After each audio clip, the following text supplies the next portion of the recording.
Welcome back to this channel. This story was written by me and narrated using AI. Please kindly subscribe. My grandson is scared of his new stepmother, but he will not say why. Yesterday he gave me a secret paper that said, "Grandma, check under the boat in the garage. You will see why I am scared." So I looked under the boat and what I found made me scream. Don't forget to subscribe to the channel and comment where you are watching from. The paper came to me during my birthday party. My grandson Leo, who is 7 years old, pushed it into my coat pocket when no one was looking. His hands were shaking like leaves in the wind. I saw his face and my heart felt heavy. He looked so thin and tired with big dark spots under his eyes. Those spots were not there 1 month ago. "Grandma, please look under the boat in our garage. Then you will know everything." The words were written in his messy kid writing. Some letters were big and some were small, like his hand was shaking when he wrote it. I read the note 5 times while sitting at the table. My heart was beating so fast and loud. I looked up and saw Leo staring at his plate. He was moving his food around with his fork but not eating anything. Next to him was Melissa, my son David's new wife. They got married 2 months ago. Her nails were painted bright red and she held a glass of juice. Her smile was pretty but her eyes were cold like ice. "Leo, honey, finish your vegetables," she said in a sweet voice that did not sound real. "You know what happens when you do not listen." The little boy jumped like someone had hit him. I had never seen Leo act scared like this before. Not even when big dogs barked at him or when thunder made loud noises. Something was very, very wrong. And this note was Leo asking me to help him. I am 64 years old and I have learned that grandmothers always know when something is not right. For 1 whole month since David married Melissa in that fast wedding at City Hall, I watched my happy grandson turn into a quiet ghost. David kept saying everything was okay. He said Leo just needed time to get used to having a new mom. But this was not about getting used to things. This was fear. "More cake, Helen?" Melissa asked, looking at me with her green cat eyes. She had been calling me by my first name since the wedding. I had told her nicely to call me Mom or Mrs. Chen, but she never did.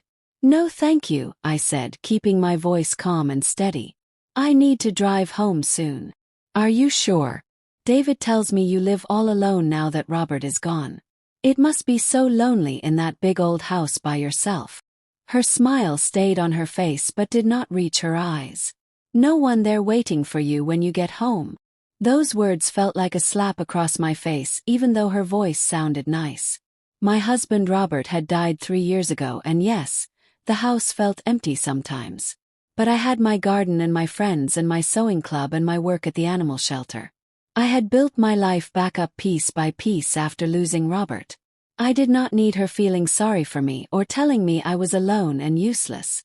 "I do just fine," I said back to her. David came from the kitchen holding a chocolate cake. He did not see or feel the angry feelings at the table. My son has always been the kind of person who does not notice when people are upset or angry. He always thinks everyone is good and kind. This is one of the best things about David but also one of the worst things. He met Melissa at a group for people who lost someone they loved. His first wife, Anna, had died from being very sick 2 years ago. David and Melissa got married after only 5 months of knowing each other. Too fast, I thought then. I still think it is too fast now. "Chocolate cake, Mom," David said happily, putting the cake on the table. "Your special recipe. Melissa baked it just for your birthday." I did not believe Melissa had ever baked a cake in her whole life, but I smiled anyway and took a small piece. Across from me, Leo's eyes met mine for just 1 second. I could see he was begging me to help him.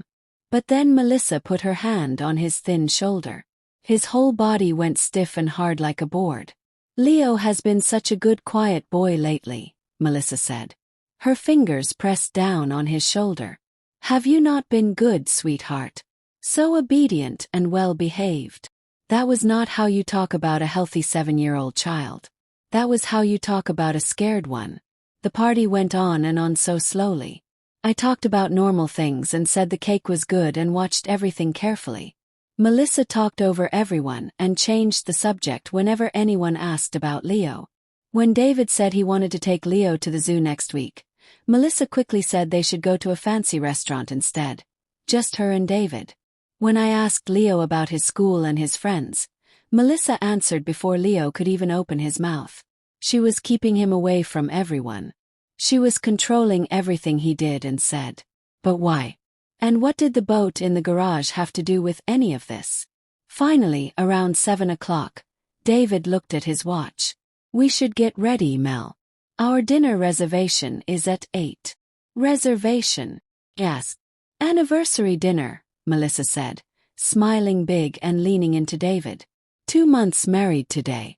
Time goes so fast when you are happy. David looked so proud and happy. Mom, can you please stay with Leo? We will be back by 10:30 at the latest. This was my chance. This was when I could check the boat. Of course, I said, maybe too fast and too excited. Take all the time you need. Leo and I can play games or watch a movie. Melissa's eyes got small and tight, but she could not say no without looking mean and bad. How wonderful. Thank you so much, Helen.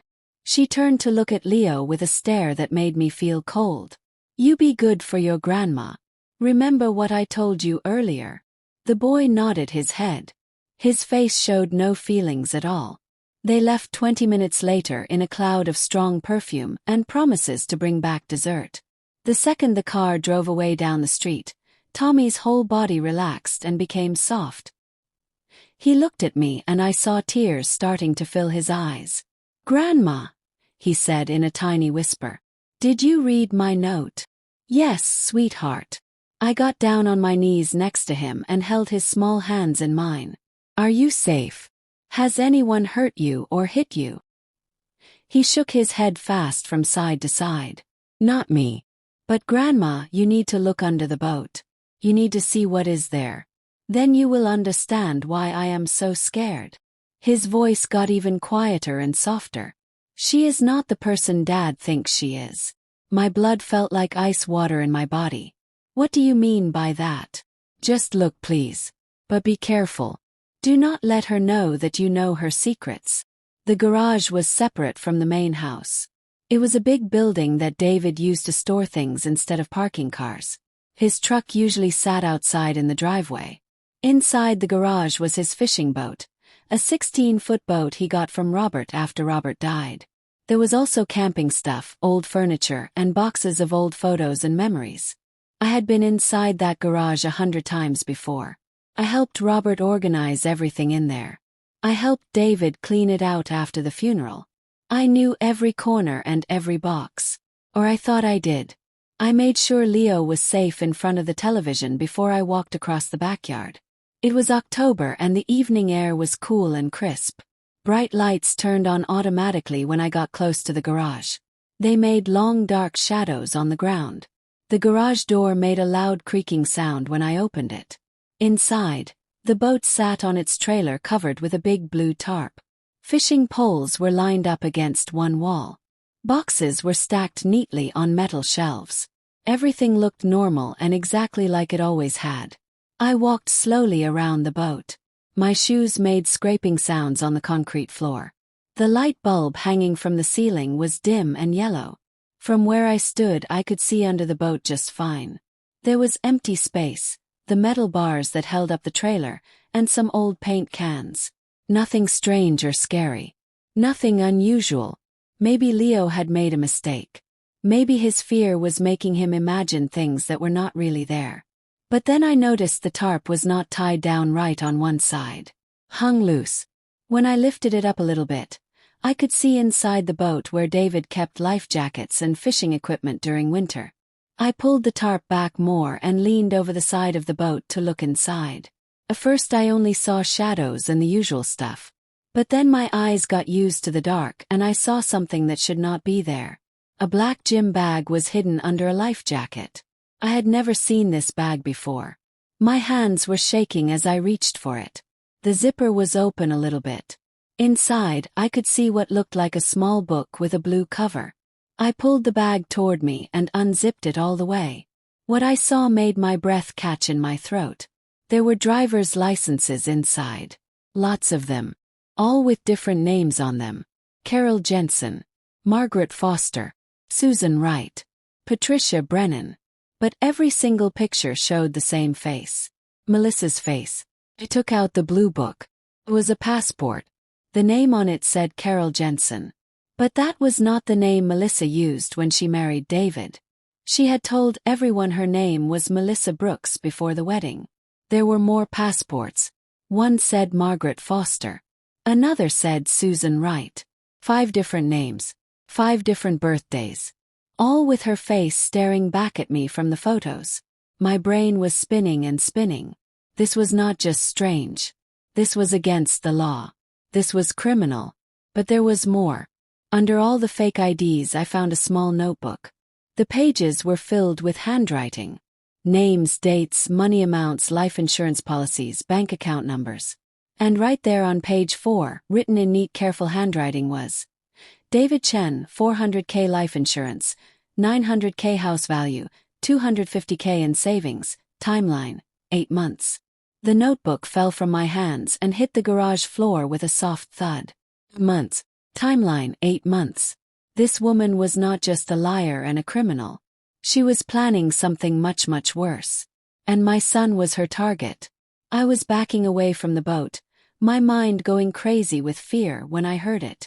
The sound of a car door closing. Voices coming from the driveway. They had come home early. I barely had enough time to push the notebook back into the bag and fix the tarp before the garage door started to open. Light came in from outside and I turned around to see David and Melissa standing there together. Mom! David's voice sounded confused. What are you doing out here in the garage? But it was Melissa's face that made my whole body feel like ice. Her smile was gone. Something cold and mean and dangerous was in her eyes now. She knew. Somehow she knew that I had found her secrets. Just looking for some old photo albums, I said, making my voice sound normal and calm. Leo said he wanted to see pictures of his mother. The photo albums are in the house, Melissa said quietly. Her eyes never left my face. Everyone knows that, Helen. The air between us felt thick and heavy with things we did not say out loud. David looked from his wife to his mother, feeling that something was wrong but not understanding what it was. Well, I said, walking toward the door, I should go check on Leo. Melissa stepped a little to the side to let me pass. But as I walked by her, she leaned in close. Close enough that only I could hear her whisper in my ear. You should be more careful, Helen. Bad accidents happen to nosy old ladies who stick their nose where it does not belong. Especially lonely old women who live all alone in big empty houses far away from other people. Kept walking. My legs somehow kept moving even though I was so scared. Behind me, I heard David asking Melissa what was wrong. I heard her fake laugh as she told him everything was fine and perfect. But nothing was fine. Nothing would ever be fine again. I now knew what Leo knew.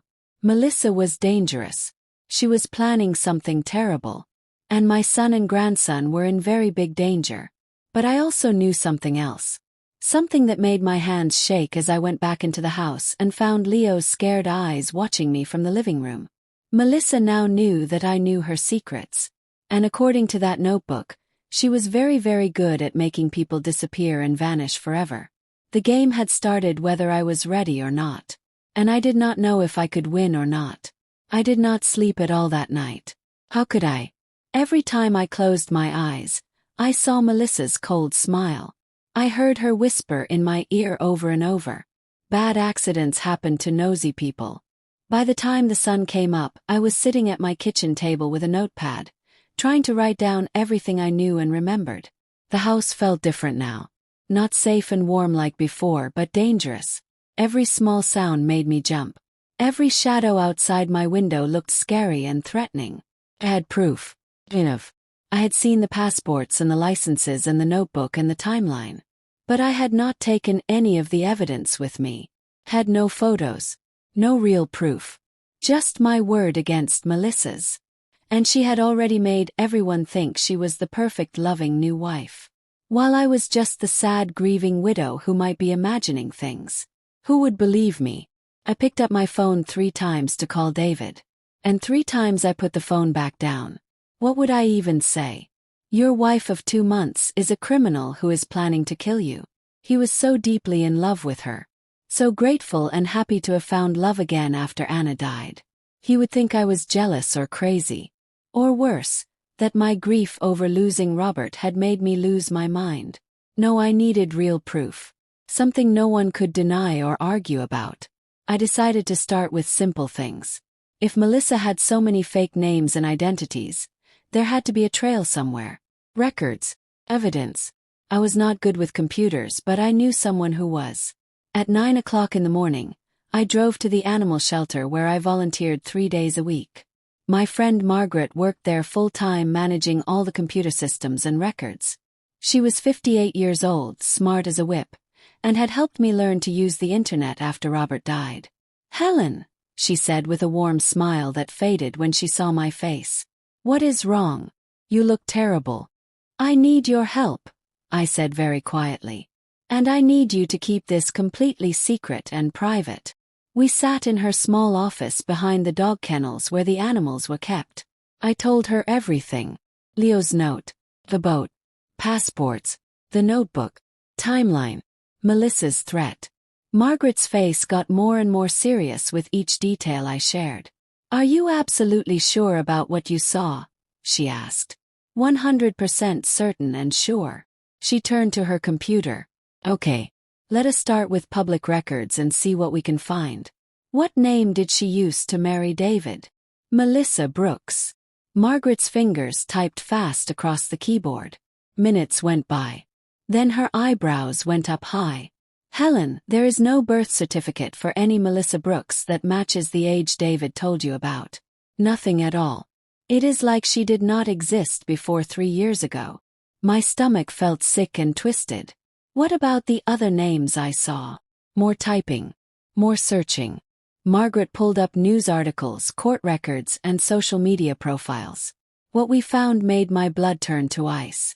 Carol Jensen had been married to a man named William Jensen in Texas 6 years ago.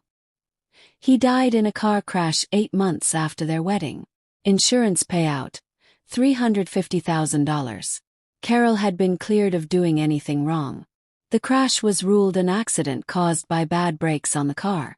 Margaret Foster had been engaged to marry a rich business owner named Thomas Foster in California. He died from falling down the stairs in his house before they could get married. She inherited nothing because they were not married yet. But she had been dating someone new within 3 weeks. "This is a pattern," Margaret whispered with fear in her voice. "Helen, this woman is like a black widow spider. She gets close to men and then they die. And I think my son is next," I finished her sentence. "She marries them or gets close to them and then they die. Always accidents. Always investigated by police. Always cleared of any blame." "You need to go to the police right now," Margaret said firmly. I had been thinking the same thing. But fear held me back and kept me from going. "Go to them with what evidence?" "I saw documents that I cannot prove exist because I did not take pictures. I barely read the notebook for 2 minutes. And every single investigation into her previous husband's deaths found nothing suspicious or wrong." "Then we need to get real solid evidence," Margaret said with determination in her voice. "Can you get back into that garage?" "Maybe.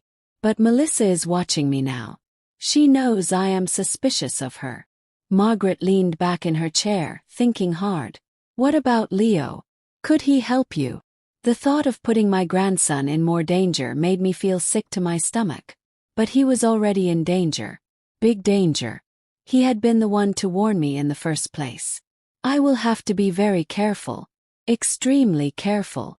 I left the shelter with a plan forming slowly in my mind. I needed photographs of those documents. I needed them before Melissa could move them or hide them somewhere else.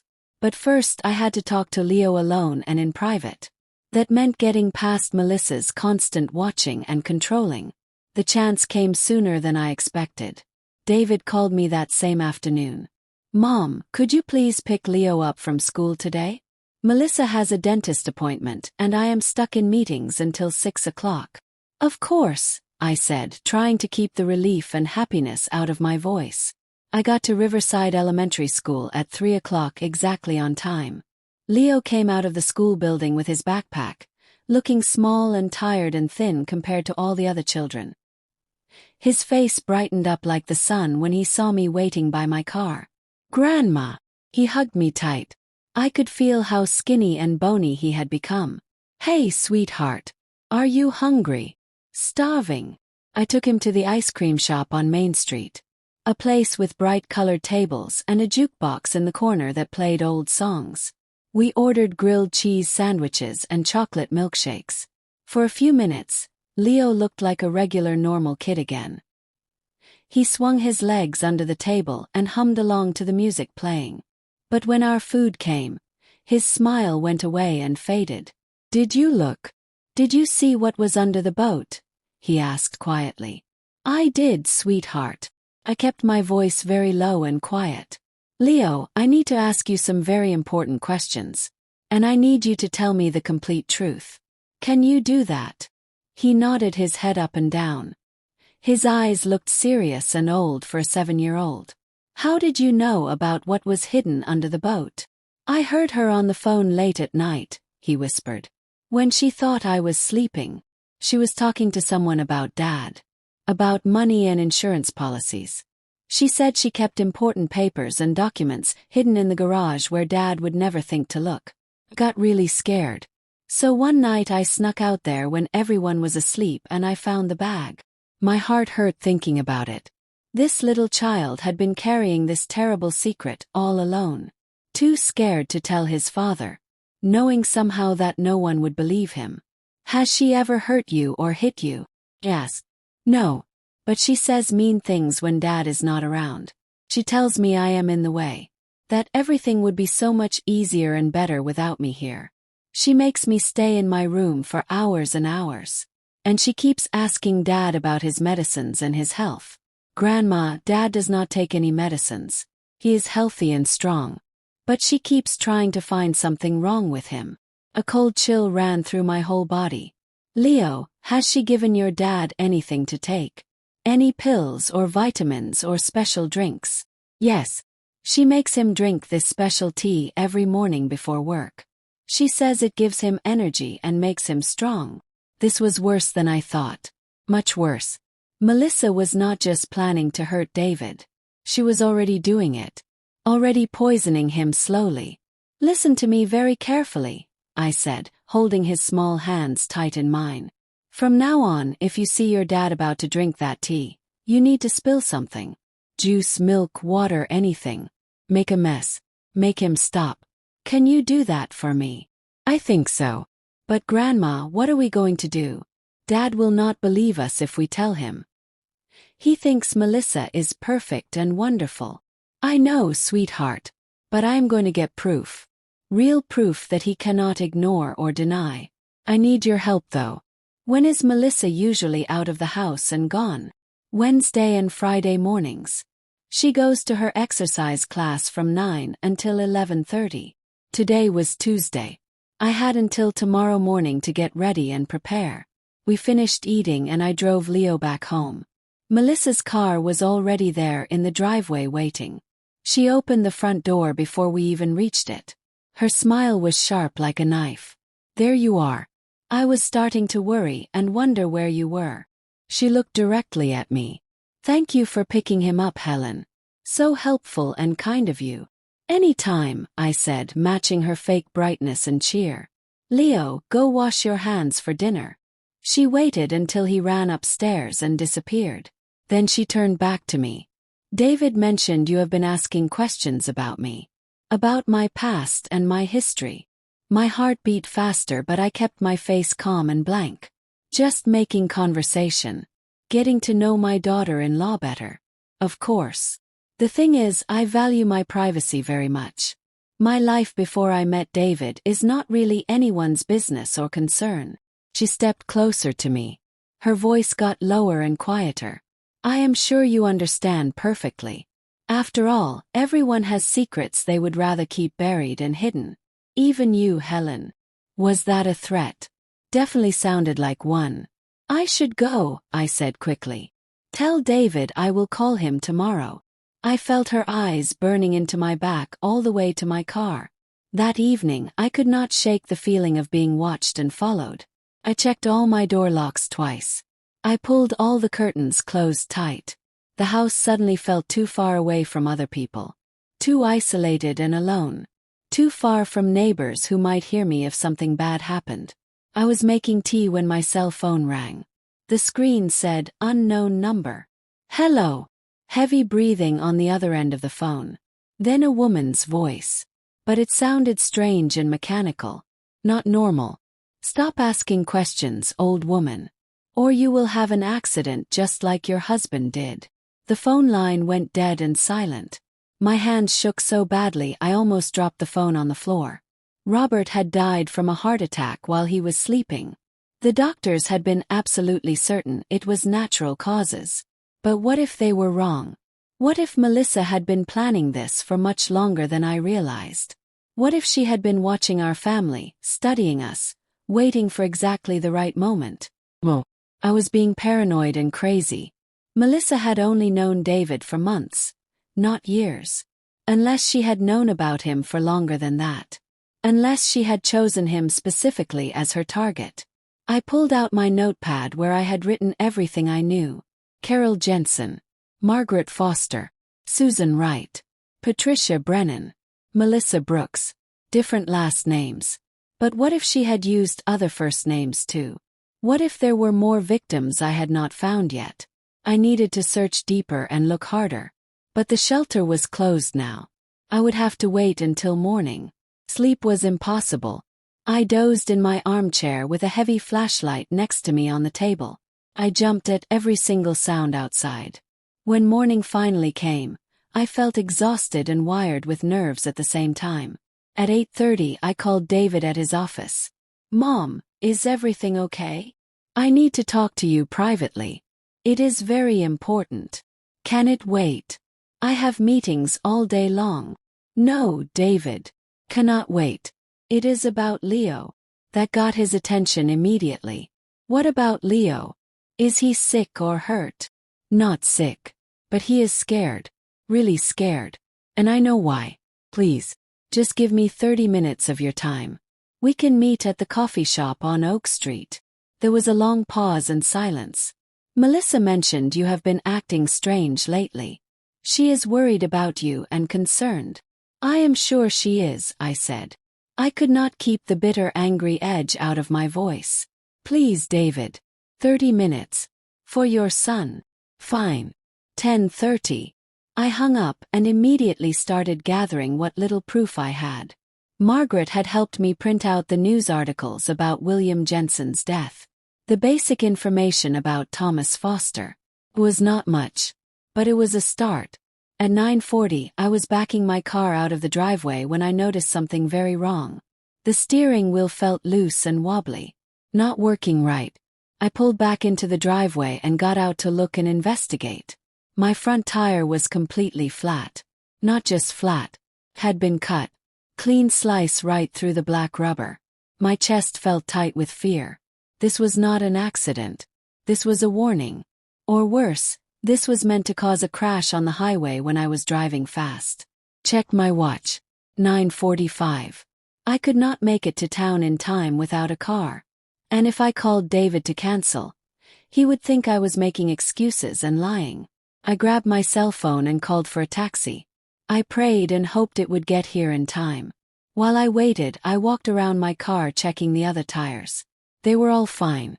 Just the one tire was cut. And it was the front driver's side tire. The one most likely to cause a bad wreck and crash if it failed when driving at high speed. Melissa was not just threatening me anymore. She was actively trying to stop me from reaching David and talking to him. Which meant I was getting close to something she desperately wanted to keep hidden and secret. The taxi finally arrived at 9:58. I made it to the coffee shop at 10:12. I was breathless and frantic and panicked. David was already sitting there at a table, checking his watch and looking impatient. "Mom, what is this about?" "I have a meeting at 11:15. "David, sit down please." Something in my voice made him obey and listen. I slid into the booth across from him and pulled out the printed articles and papers. I need you to look at these. And I need you to really truly listen to what I am about to tell you. His face looked skeptical and doubtful, but he took the papers from me. I watched his expression as he read about William Jensen, about the car crash, about the insurance payout and money. "What is this?" he asked slowly. "That is your wife's first husband.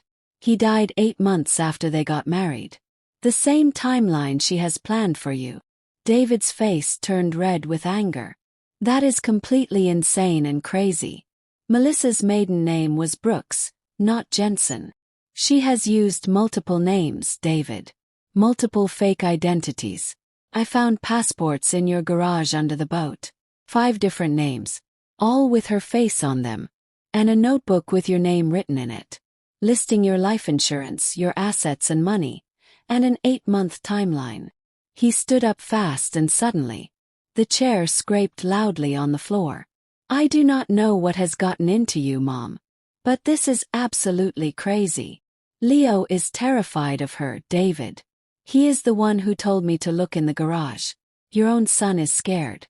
And you are too blind to see it or believe it. That is enough." His voice got loud. Other customers in the coffee shop turned to stare at us.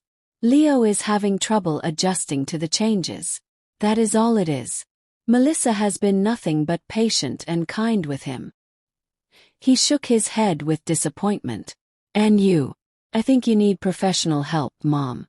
You are seeing conspiracies and plots where there are none. You are lonely and grieving, and you cannot stand that I am happy again." Each word felt like a knife stabbing into my heart. "David, please listen to me. No, I am done with this conversation. When you are ready to apologize to my wife and get the help you clearly desperately need, you can call me. Until then, I think it is best if you stay away from our family completely." He walked out of the coffee shop. He left me sitting there with tears running down my face. Papers scattered all across the table. I had lost. Melissa had poisoned him against me so completely and thoroughly that my own son would not believe me or listen to me. But as I sat there watching through the window as David drove away angry, I realized something important. Melissa had made a mistake. A big mistake.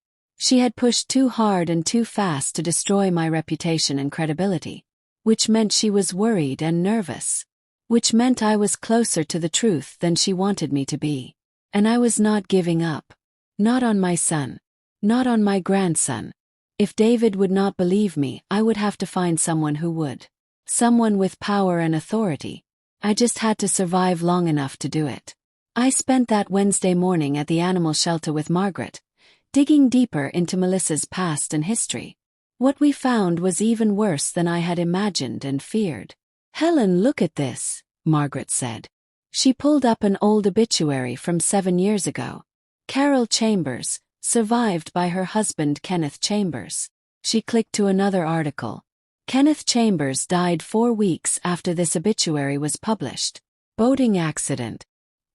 He fell off the boat during a fishing trip with his wife.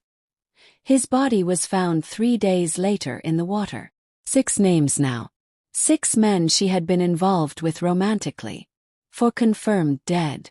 1 my David in active terrible danger. And who knows how many others we had not discovered yet. "There is more," Margaret said quietly. She pulled up a scanned police report with black marks covering some parts.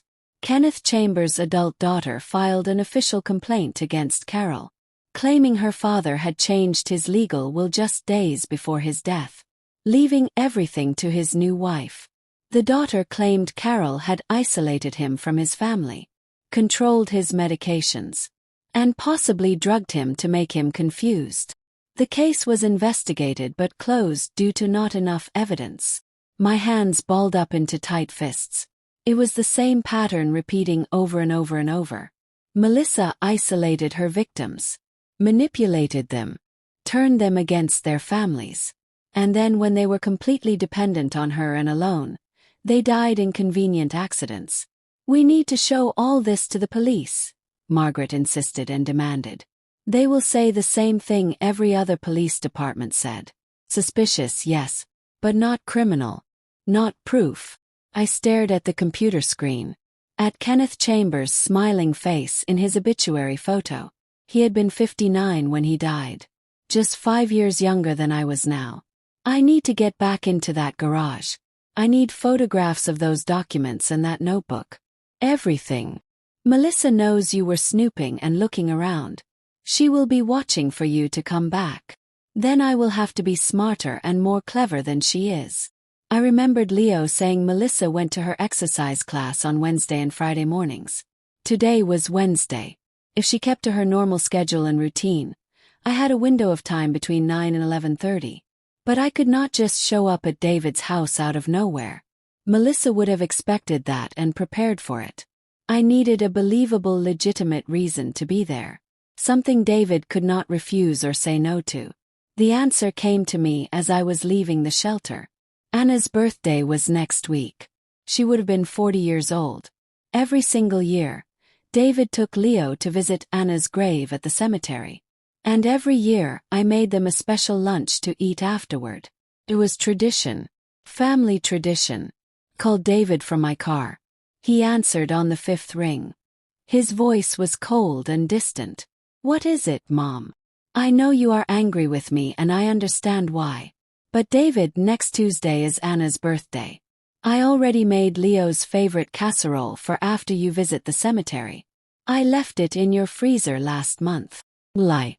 But a useful, necessary lie. "Could you please check if it is still there? I am worried it might have been thrown out by accident or mistake."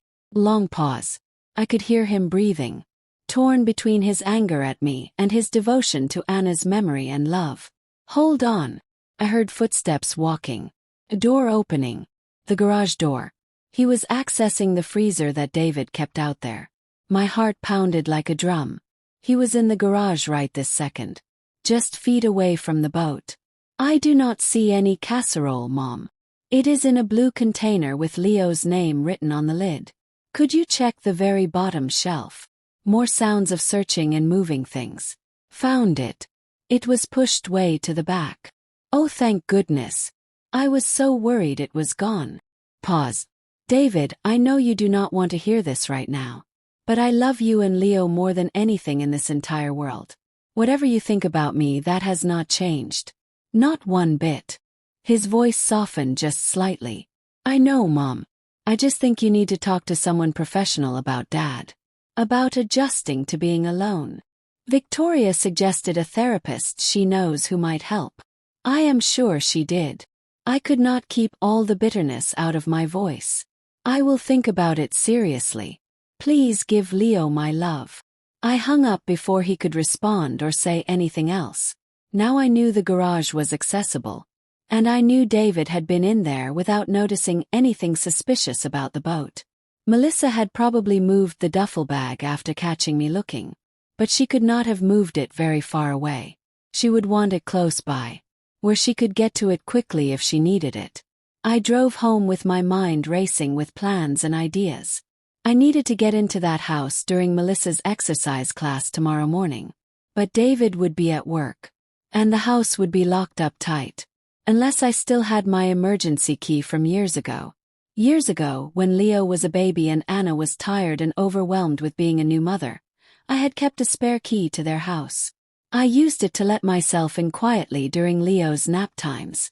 I would leave meals in the refrigerator and do laundry without disturbing them or waking the baby.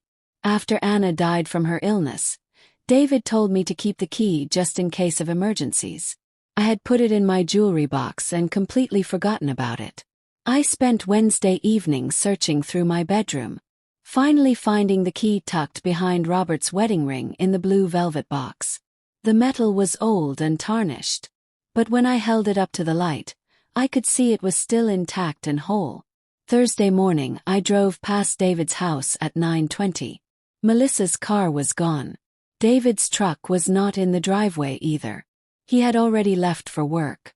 The house looked completely empty. I parked 3 streets over and walked back to the house. My phone in one pocket and the key in the other.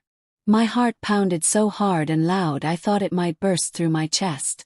I was 64 years old and I was about to commit breaking and entering. Except it was not really breaking and entering if you had a key, right? The key slid into the lock smoothly and easily. I held my breath, expecting an alarm to sound and scream. But the house remained silent and quiet. I slipped inside quickly and closed the door behind me. The interior looked different from my last visit. Melissa had redecorated everything. She replaced Anna's warm, comfortable furniture with cold, modern pieces. Family photos had been taken down from the walls. It was like Anna had never existed at all. Never lived here. I moved quickly through the kitchen toward the back door that led to the garage. My hands shook as I unlocked it and stepped into the cool, dim space. The boat sat exactly where it had been before. The tarp slightly messy and askew. I pulled out my phone and turned on the camera. Then I approached very carefully. The duffel bag was gone from inside the boat. My stomach dropped and sank. She had moved it somewhere else. But where? I circled the garage, searching everywhere. Storage boxes, old furniture, camping equipment. Nothing unusual or out of place. Then I noticed the workbench against the far wall. David's tools hung neatly on a board above it. But beneath the bench was a cabinet I had never really paid attention to before. The cabinet door had a lock on it. But the lock looked cheap and flimsy. I found a screwdriver on the bench and used it to pry the lock open. My hands were trembling and shaking. Inside the cabinet I found the duffel bag. I unzipped it with fingers that would not stop shaking. And I started photographing everything. Every single thing. Passports, 5 of them. Driver's licenses. Credit cards. Bank statements showing accounts in different fake names. And the notebook with its careful detailed records of previous victims and her current target. I photographed page after page after page, making absolutely sure every detail was clear and readable. William Jensen, car crash, $350K insurance payout. Kenneth Chambers, boating accident, $500K inheritance. Thomas Foster, stair fall, no payout but led to next target. And then, David Chen, $400K life insurance, $900K home equity, $250K savings. Timeline, 8 months. Method to be determined. Method to be determined. She had not decided yet exactly how she would kill my son. My vision blurred with hot tears. But I kept photographing and taking pictures. There were notes about David's daily routines. His allergies, none. His medical history, healthy and strong. His relationship with Leo, strained since remarriage. Melissa had been studying and watching him like a scientist studies a laboratory rat. Then I found a page that made my blood freeze solid in my veins. Obstacles and problems. Mother Helen Chen, suspicious, potential interference. Options. Discredit in progress. Isolate from family. Successful. Eliminate if necessary. Lives alone on isolated property. Easy target for home invasion, accident or natural causes. Age works in our favor. Death would seem completely normal and expected. She was planning to kill me too. To murder me. I photographed that page with hands that were trembling so badly I could barely hold the phone steady. Then I carefully put everything back in the bag and closed the cabinet door. I needed to get out of here immediately. Needed to take this evidence to the police right now. I was halfway back to the house when I heard it. Car door slamming hard in the driveway. Melissa was home early. Panic flooded through my entire body like ice water. I ran to the back door and fumbled with the lock. My fingers suddenly clumsy and useless. The front door of the house opened. I heard her voice, bright and cheerful and fake. "Hello. Is someone here in my house?" I finally got the door unlocked and slipped into the house, moving as quietly as humanly possible toward the front door and freedom. But Melissa was coming down the hallway, and I would never make it to the door without being seen by her. I ducked into the bathroom and closed the door silently, barely breathing, my heart hammering so loudly I was certain she could hear it through the walls. Footsteps in the kitchen, cabinet doors opening and closing, searching.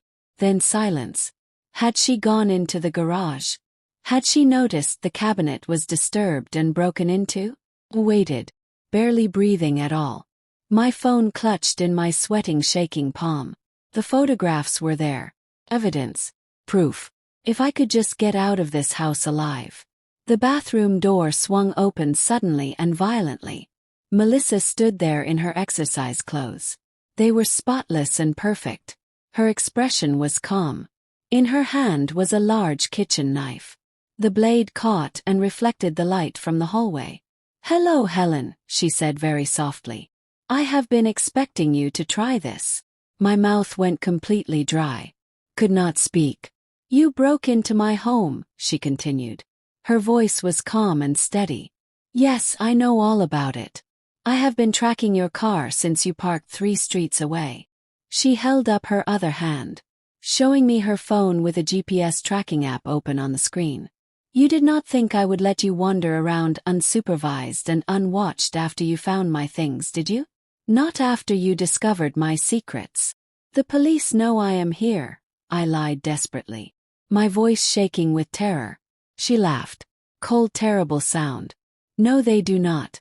No one knows you are here except me. And in a few minutes you will not be here anymore either. You will be in your car driving home, when you will unfortunately suffer a sudden medical episode. Probably a heart attack. Very common in women your age. Especially ones under extreme stress and pressure." She stepped closer to me, the knife steady and unwavering in her hand. "I will make sure everyone knows how unstable and paranoid you have been lately. How you have been harassing me and making wild accusations. Your death will be sad but not surprising." I pressed back against the cold tile wall, my mind racing and spinning. Had to get out. Had to survive long enough to expose her. "You will not get away with this," I said, trying to keep my voice from shaking and breaking.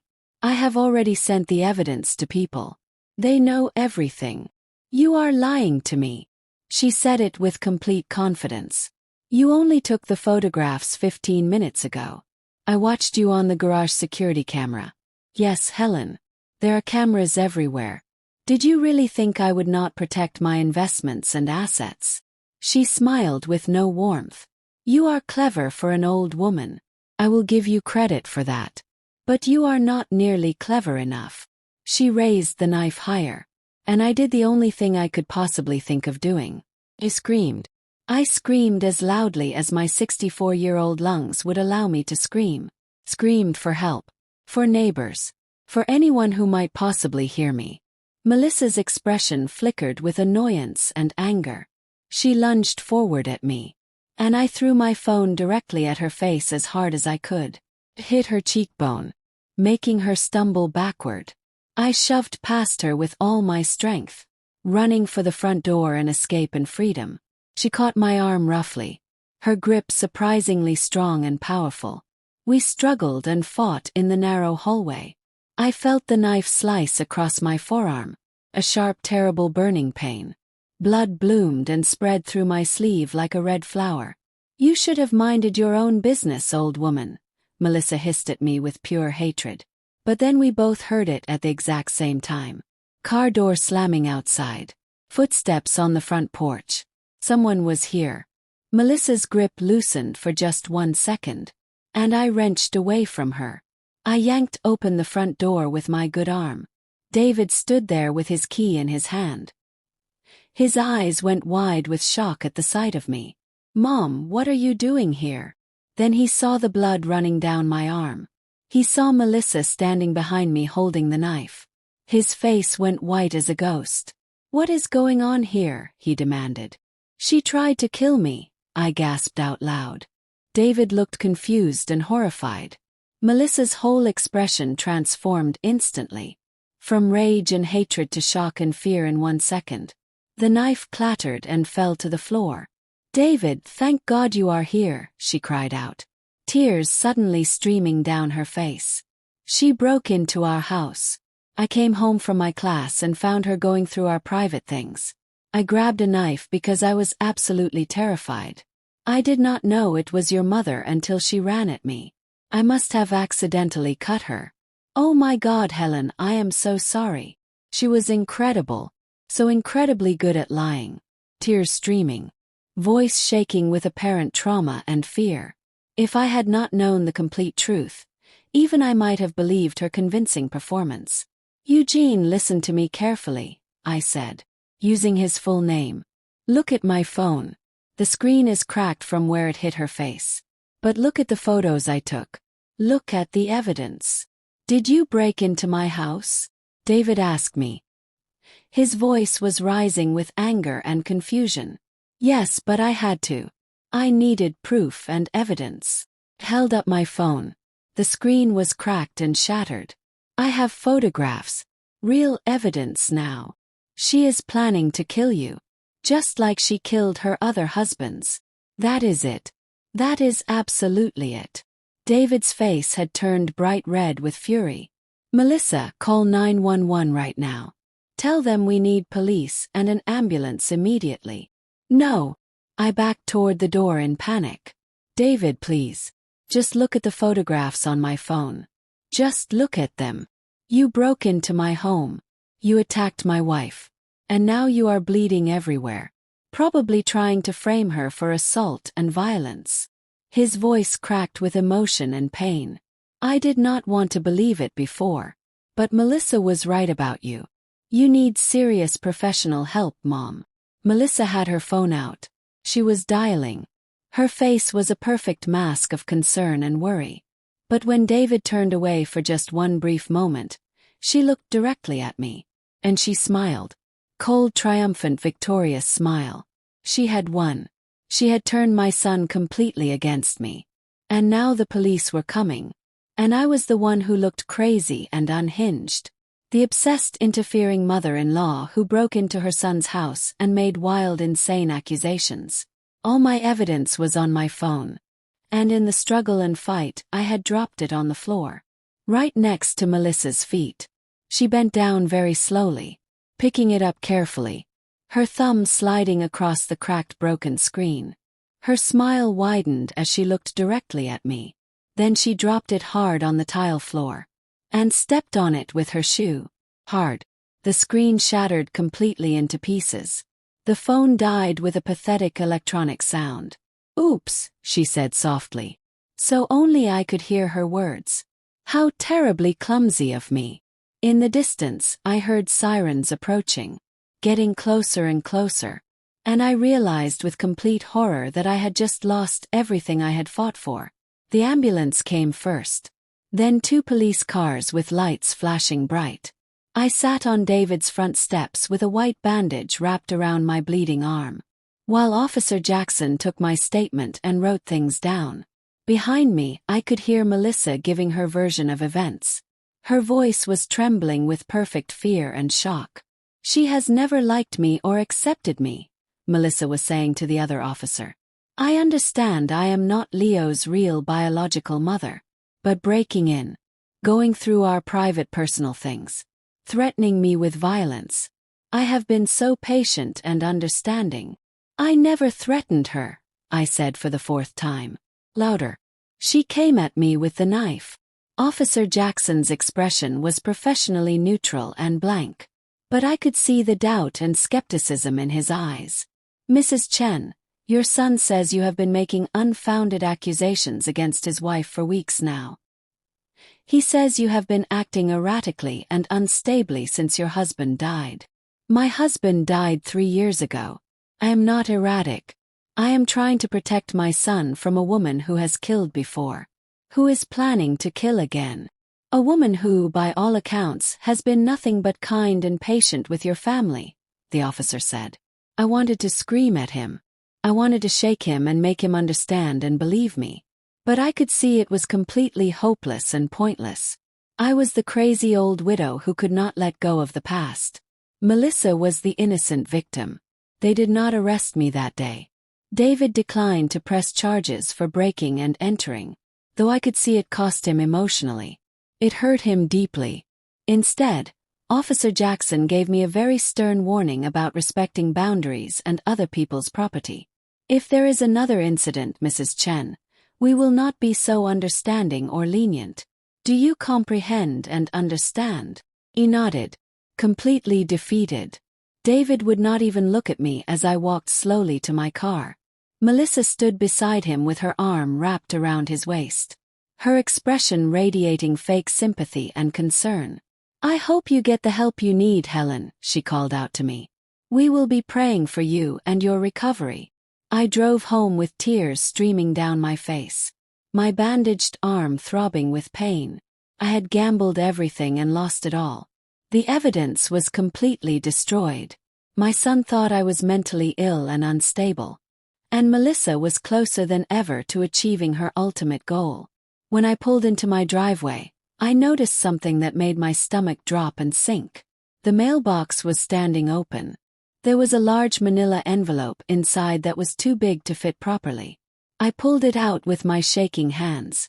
Inside were legal documents, a petition for a psychological evaluation, filed by David Chen on behalf of his mother, Helen Chen.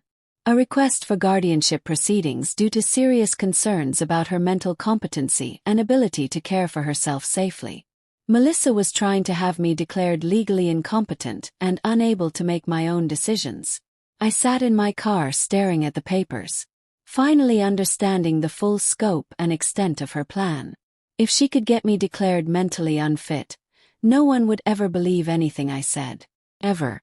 I would be institutionalized, or placed under David's guardianship, which really meant Melissa's guardianship and control. She could control my money, my assets, my freedom, my ability to interfere with her plans. And then when I was completely powerless and helpless, she would kill David and disappear with everything, leaving me locked away somewhere, unable to even tell anyone what had really happened. It was brilliant, diabolical, evil, and completely legal. My phone rang. My home phone, since my cell was destroyed and broken. I stumbled inside my house to answer it. Helen, it is Margaret. I heard about what happened today. Are you all right? No, I said, my voice breaking into pieces. No, I am not all right at all. She is destroying me, Margaret. She is taking absolutely everything away from me. Listen to me carefully, Margaret said, her voice urgent and serious. After you left the shelter yesterday, I kept digging and searching. I found something important, something big. Can you come back tomorrow morning? Very early before we open to the public. 7 o'clock. A tiny spark of hope flickered in my chest. What did you find? Not over the phone. Not safe to talk about it on the phone. Just come tomorrow at 7. And Helen, do not tell anyone where you are going. Do not trust anyone except me right now. She hung up, leaving me standing in my kitchen with my heart pounding hard. That night I could not sleep at all. Every sound made me jump with fear. Every shadow seemed to hold danger and threat. I kept thinking about Melissa's words in the notebook. Lives alone on isolated property. Easy target for home invasion, accident, or natural causes. At 2 o'clock in the morning, I heard gravel crunching in my driveway outside. Car door closed very quietly. Footsteps on my front porch. I sat up in bed, my heart hammering like a drum in my chest. Someone was trying to break into my house. I dialed 911 with fingers that were shaking badly.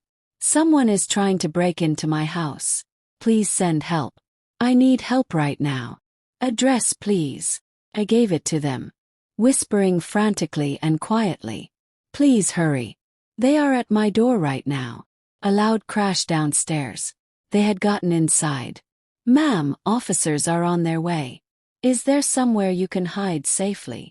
I grabbed Robert's old baseball bat from the closet, and I locked myself in the bathroom. I could hear footsteps downstairs in my house, moving through rooms, searching for something. For me. Then the footsteps were on the stairs, coming up slowly, getting closer and closer. They stopped outside the bathroom door. The handle turned slowly and deliberately. It was locked. Then a voice, muffled and disguised. I know you are in there, Helen. This would be so much easier if you would just cooperate and give up. I did not recognize the voice at all. Not Melissa. but someone she had sent to hurt me. "The police are coming," I called out, trying to sound braver than I felt. "Not fast enough to save you. Open the door and I will make it quick and painless. A heart attack in your sleep. No suffering. Keep hiding and it will be much worse for you." Sirens in the distance. Getting louder. Coming closer. The man cursed loudly. Footsteps running back down the stairs fast. A door slamming hard. By the time the police arrived and came inside, he was gone. Vanished. Officer Jackson was the responding officer again. He looked at me with barely hidden annoyance and irritation. "Mrs. Chen, you called about an intruder breaking in. Someone broke into my house. They came upstairs. They tried to get into the bathroom where I was hiding. They told me they were going to make it look like a heart attack. And where is this person now? They ran away when they heard the sirens coming." He examined the front door, frowning. "This lock does not look forced or broken. They must have picked it somehow. Or had a key. Mrs. Chen, when did you last check this lock? When did you last try to lock your door?" "This morning. It was fine and working this morning." But I could see he did not believe me at all. To him, I was the unstable paranoid woman who had broken into her son's house earlier that same day, who was now imagining intruders and assassins. The report he filed was brief and dismissive. After the police finally left, I sat in my living room with every single light turned on, the baseball bat across my lap, waiting and watching for dawn to come. I could not stay in this house anymore. It was not safe. But where could I possibly go? Not to David. Not to any friends. Melissa might target them too. At 6:30 in the morning I drove to the animal shelter. Margaret was waiting by the back door. Her face looked grave and serious. "Come inside quickly," she said. She led me to her small office. She locked the door behind us. On her desk was a stack of printed papers. More news articles. More research. More evidence. "I found her real identity," Margaret said quietly. "Victoria's real name. Or at least I think it is her real one." She pulled up a photo on her computer. A younger woman. Maybe 27 years old. With different hair and different makeup. But unmistakably the same face.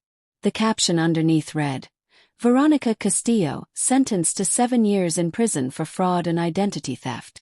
Veronica Castillo was released from prison 9 years ago, Margaret explained carefully.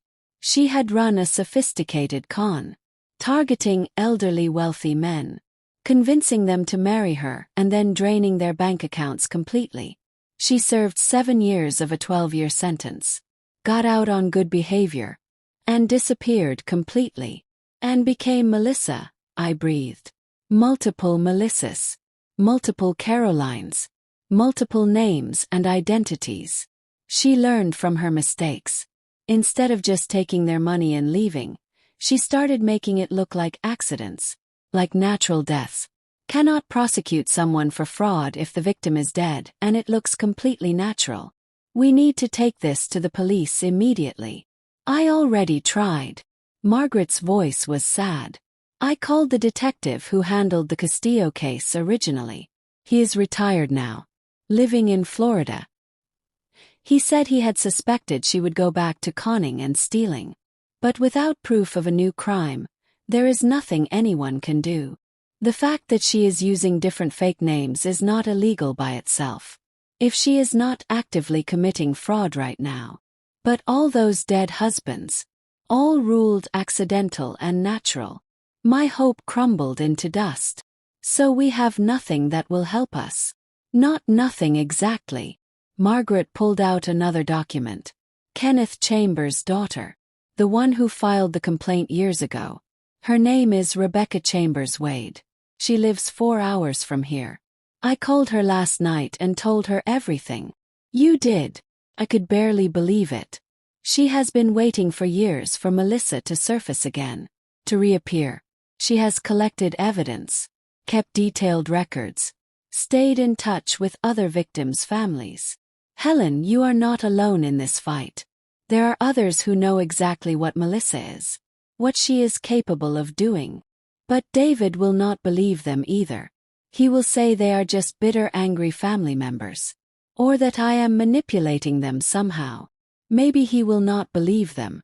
But Rebecca has something you do not have. Legal standing. Her father's estate was settled improperly and fraudulently. She has been building a civil lawsuit case for years. Waiting for Melissa to make a mistake. To slip up. Margaret leaned forward. Her eyes intense. Helen, Melissa's mistake was you. You saw through her faster than anyone else ever has. You are the witness Rebecca desperately needs. I broke into my son's house. I am facing competency hearings. I am not exactly a credible, believable witness. Not yet. But what if we could prove Melissa set you up? That she has been gaslighting you, sabotaging you, trying to discredit you specifically because you are a real threat to her plans. How could we possibly prove that? Margaret smiled. But it was a grim smile. The same way she has been watching you and tracking you. We watch her back. We gather evidence on her. Over the next hour, Margaret explained her plan in detail. Rebecca was driving up from her city today with a private investigator she had hired years ago. A man who specialized in fraud cases and financial crimes. They would set up surveillance on Melissa. Document her movements and activities. See who she was contacting and meeting with. Meanwhile, I would play the part Melissa expected from me. The defeated, broken old woman who had given up the fight. You have to be completely convincing, Margaret warned me seriously. If she suspects you are still investigating and digging, she will speed up her timeline. David could be dead within days. Maybe even hours. The thought made me feel physically ill and sick. But I nodded my agreement. I can do it. I can act defeated. And Helen, you absolutely cannot stay at your farm anymore. It is not safe there. Where am I supposed to go then? Rebecca is bringing a lawyer with her. They are going to file an emergency restraining order against Melissa on your behalf, claiming harassment and threats and intimidation. It will not hold forever. But it will give you legal protection and cover to stay somewhere else temporarily. Margaret has a friend who owns a cabin about 2 hours from here. It is remote. It is secure and safe. You can stay there while we build the case and gather evidence. Felt like giving up, like running away and hiding. But I was exhausted, terrified, and completely out of options. Okay, I will do it. We spent the rest of the morning making careful arrangements and plans. Rebecca and her team would arrive by evening. I would go to the cabin tonight, hide there, and wait for them to gather enough evidence to expose Melissa. But first I needed to see Leo one more time. I needed to know he was safe. I drove past David's house at 3:20, right when school was letting out for the day. I parked 1 block away and waited, watching carefully. Melissa's car pulled up at 3:25.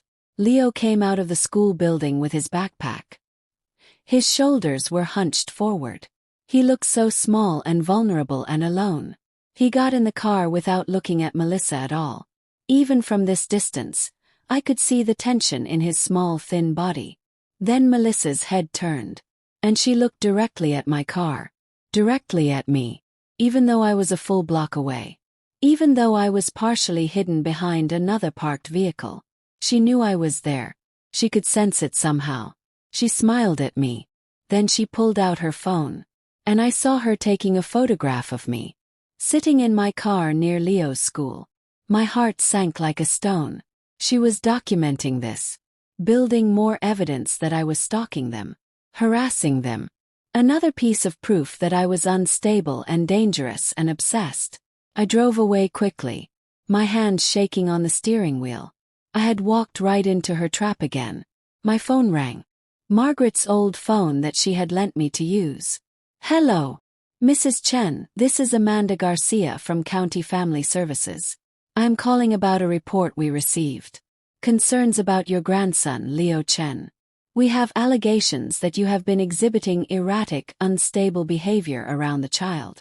We need to schedule a home visit to assess the situation properly. What? Who filed this report?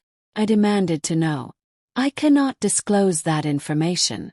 But we take all reports of potential risk very seriously. Will you be available tomorrow at 10 o'clock in the morning? I will not be home tomorrow. I am staying elsewhere temporarily. I see. And where will you be staying, Mrs. Chen? I could not tell her the truth. If I gave her the cabin address, it would somehow get back to Melissa. I am not sure yet exactly. I am visiting friends. Mrs. Chen, I need to inform you that failure to cooperate with our investigation could result in restricted visitation rights with your grandson. I strongly urge and suggest you make yourself available. After she hung up, I sat in my car on the side of the highway, crying. Melissa was not just destroying my relationship with David. She was taking Leo away from me too. She was systematically and methodically eliminating every single connection I had to my family. By the time I reached the cabin that evening, I felt completely hollowed out and empty inside. Rebecca and her team were already waiting there for me. Rebecca was a stern-looking woman in her mid-40s with her father's kind eyes and strong jaw. The private investigator was a grizzled man named Frank. He had been working fraud cases for 30 years. Mrs. Chen, Rebecca said, shaking my hand firmly. I am sorry we are meeting under these terrible circumstances. But I want you to know something. We are going to stop her. For your son. For my father. For all of the victims. Frank spread photographs across the cabin's wooden table. Surveillance shots of Melissa from the past few months. From before she had even met David. Meeting with a man in a dark coffee shop. Entering a lawyer's office building. Visiting what looked like a medical supply store. She has been planning this specific con for at least 8 months, Frank said. His voice was rough and weathered. Maybe even longer than that. She researched your son thoroughly. Studied his patterns and routines. Engineered their meeting at that grief support group. This was not chance or coincidence. This was a targeted, calculated attack. Can you prove it? I asked desperately. Working on it right now. But Nancy, I need you to understand something very important. This woman is a professional criminal. She has been doing this for years and years. And she is extremely good at it. She will not stop just because we are investigating her now. She will accelerate her plans. Your son is in immediate terrible danger. Then we need to warn him immediately. Rebecca's voice was gentle but firm. He will not listen to warnings. My father did not listen either. None of them ever listened. That is Melissa's greatest gift and talent. She makes them believe she is the victim. And everyone else is the enemy trying to hurt her. So what do we do? Frank pulled out another photograph. Melissa entering a pharmacy with a small bag. We prove she is buying things she should not need. We track her finances carefully. Find the patterns. We interview people from her past. Get them on official record. And we wait for her to make a mistake. To slip up. We do not have time to wait, I said. My voice rising with panic. We do not have a choice here. If we move too fast, she will disappear. She has done it before many times. Changed her name. Moved to another state. Found another victim. Your son will be dead. And she will be gone before anyone realizes what happened to him. I sank into a chair. Feeling completely defeated. How long will this take? 2 weeks. Maybe 3 at most. We need solid, actionable evidence before we go to the police. David could be dead in 2 weeks. I know, Frank said quietly. That is why you need to find a way to slow her down somehow. Make her think the threat has passed. Make her feel safe and secure. It is the only way to buy us the time we need. That night, I lay in the unfamiliar cabin bed, staring at the wooden ceiling above me. Tomorrow I would have to call David. I would have to apologize to Melissa. Admit I had been wrong about everything. Claim I was getting professional help. I would have to grovel and beg for forgiveness. I would have to let her think she had won completely. My phone buzzed with a text message. From an unknown number. Smart move leaving town and hiding. But you cannot hide forever. And you cannot save him. Stop fighting, Helen. Just let go. Let nature take its course. If you interfere again, I will make sure Leo learns what happens to grandmothers who do not know when to quit. Someone must have given her my new phone number. Or she had ways of finding it. She was watching me even now. Even here. And she had just threatened Leo directly. The message was crystal clear. Back off completely, or your grandson will pay the terrible price. I stared at the text message, my hands shaking with rage and fear. Melissa thought she had cornered me, thought she had broken me. She was wrong. I might be 64 years old. I might be alone and scared and out of options. But I was also a mother and a grandmother. And I would burn the entire world down before I let her hurt my family. Melissa had made a critical mistake.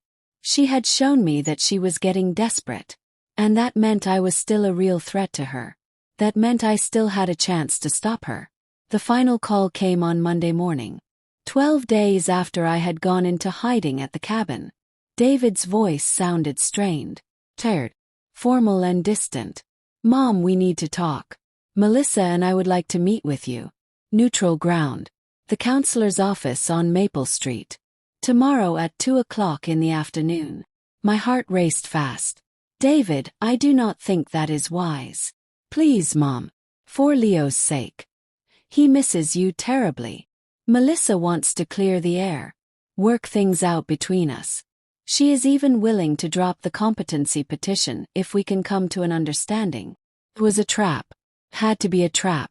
But Rebecca and Frank, listening on speakerphone beside me, both nodded their heads. It is time, Frank said quietly. We had spent the past 12 days building our case carefully. Frank had tracked Melissa's movements, photographed her meeting with a man who turned out to be a black market pharmaceutical supplier, someone who sold illegal drugs. Rebecca had found 3 more families, victims from 8 and 10 years ago, both willing to testify about suspicious deaths and Melissa's pattern of behavior. We had financial records showing she had opened secret bank accounts under false names. We had copies of her prison records as Veronica Castillo. But most importantly, we had something Melissa did not know about. Tommy had been messaging me secretly through a gaming app. From school. And from Margaret's house using her grandson's account. Short, brief messages that painted a clear picture. Dad has been really tired a lot lately. Melissa makes him drink special green tea every morning. I found empty medicine bottles in the trash. The labels were torn off completely. She locks their bedroom door now. Will not let Dad come in. Sometimes I hear her talking on the phone late at night about money. Each message was a puzzle piece. And together they painted a horrifying picture. Melissa was poisoning David. Slowly and carefully. Building up toxins in his system that would eventually cause what looked like natural heart failure. Or organ collapse. She was in the final stages of her evil plan. I will be there tomorrow, I told David. After he hung up, Rebecca gripped my hand tightly. Are you ready for this confrontation? I have to be ready. Frank handed me a small device. No bigger than a button. Recording device. Put it in your shirt pocket. We will be in the parking lot. Listening to everything that happens. If things go wrong, we call the police immediately. And the lawyer is standing by, Rebecca added. The moment Melissa incriminates herself, we file emergency injunctions. We will have David placed under protective custody if absolutely necessary. Get Leo to safety. And freeze all their joint assets and accounts. Sounded good in theory. In practice, I was absolutely terrified. That night, I barely slept at all. I kept rehearsing what I would say. How I would act. I had to play the broken apologetic mother convincingly enough that Melissa would let her guard down. Lower her defenses. But I also had to be ready to strike when the perfect moment came. The counselor's office was in a small professional building downtown. I arrived 15 minutes early. I sat in my car watching the entrance carefully. Rebecca and Frank were parked 4 spaces away in an unmarked van. David's truck pulled into the parking lot at 1:55. He got out first, looking exhausted and weak. His face was drawn and pale. He had lost so much weight. My heart ached seeing him like this. My strong, healthy son reduced to this pale ghost. Melissa emerged from the passenger side. Sleek and perfectly composed in a cream-colored suit. She looked radiant, victorious, like she had already won. They walked inside together. Melissa's hand possessively on David's arm, like she owned him. I waited another minute. Then I followed them inside. The counselor, Dr. Hannah Price, was a kind woman in her 50s. She had been briefed by Frank. She knew what was really happening here. And she had agreed to help us. "Helen, please sit down," she said warmly. "David, Melissa, thank you both for coming today." We arranged ourselves around a small table. Melissa across from me. David beside her. His hand in hers. Dr. Price sat at the head of the table with her notepad. "Let us begin," Dr. Price said calmly. "Helen, David tells me you have been struggling since your husband Robert died. Would you like to share how you have been feeling?" This was my cue. My moment. I took a shaky breath, letting my voice crack with emotion. I have been so lost, so lonely.